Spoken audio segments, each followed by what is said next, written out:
गंगा नदी dolphin, Ganges river dolphin, जिसे हिंदी में गंगासूस या गंगेटिक डॉल्फिन कहा जाता है, एक दुर्लभ और लुप्तप्राय जलीय स्तनधारी है जो मुख्यतः भारत, नेपाल और बांग्लादेश की नदियों में पाई जाती है। इसका वैज्ञानिक नाम प्लाटेनिस्टा गंगेटिका गंगेटिका है। यह भारत का राष्ट्रीय जलीय जीव, नेशनल एक्वाटिक एनिमल भी है। यहाँ गंगा नदी डॉल्फिन से संबंधित विस्तृत जानकारी दी जा रही है। प्रमुख विशेषताएं: वर्ग, क्लास, स्तनधारी परिवार, फैमिली, प्लाटेनिस्टिड लंबाई। वयस्क डॉल्फिन की लंबाई 2 से 2.5 मीटर तक होती है। वजन लगभग 70 से 90 किलोग्राम तक। रंग भूरा से ग्रे रंग, पीठ का रंग गहरा होता है। दृष्टिहीनता, ब्लाइंडनेस, यह डॉल्फिन नेत्रहीन, ब्लाइंड होती है और केवल प्रकाश और अंधकार का आभास कर सकती है। यह इकोलोकेशन के माध्यम से शिकार करती है और दिशा निर्धारित करती है।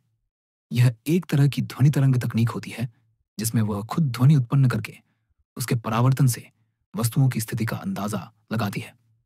आवाज, हैबिटेट, यह प्रजाति मुख्यतः गंगा, ब्रह्मपुत्र, यमुना, चंबल, घाघरा, सोन आदि नदियों में पाई जाती है। यह ताजे पानी, फ्रेश वाटर में रहने वाली डॉल्फिन है। भोजन, डाइट, यह मछलियों, केकड़ों, झींगों और अन्य जलीय जीवों का शिकार करती है। अपनी लंबी चोंच, स्नाउट की मदद से कीचड़ में से भोजन ढूंढती है। प्रजनन, रिप्रोडक्शन, मादा डॉल्फिन लगभग 10 से 11 महीने का गर्भकाल पूरा करने के बाद एक बच्चे को जन्म देती है। आमतौर पर प्रजनन का समय मानसून के बाद होता है, अक्टूबर से मार्च के बीच। संरक्षण की स्थिति, conservation status, IUCN red list, endangered, संकटग्रस्त। भारत में स्थिति वाइल्ड लाइफ प्रोटेक्शन एक्ट 1972 के अंतर्गत स्केड्यूल I में रखा गया है, यानी इसे सबसे अधिक संरक्षण प्राप्त है। खतरे, थ्रेट्स, जल प्रदूषण, वाटर पोल्यूशन, अवैध शिकार, बांधों और बैराजों के कारण, आवास खंडन मछली पकड़ने के लिए उपयोग होने वाले जालों में फंसना, नदी का जलस्तर गिरना और प्रवाह में कमी। संरक्षण प्रयास, conservation efforts.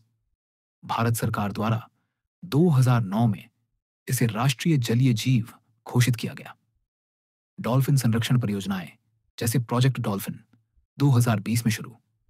Vikramshila Gangetic dolphin अभयारण्य, बिहार, एकमात्र संरक्षित क्षेत्र जहां इसका विशेष संरक्षण होता है।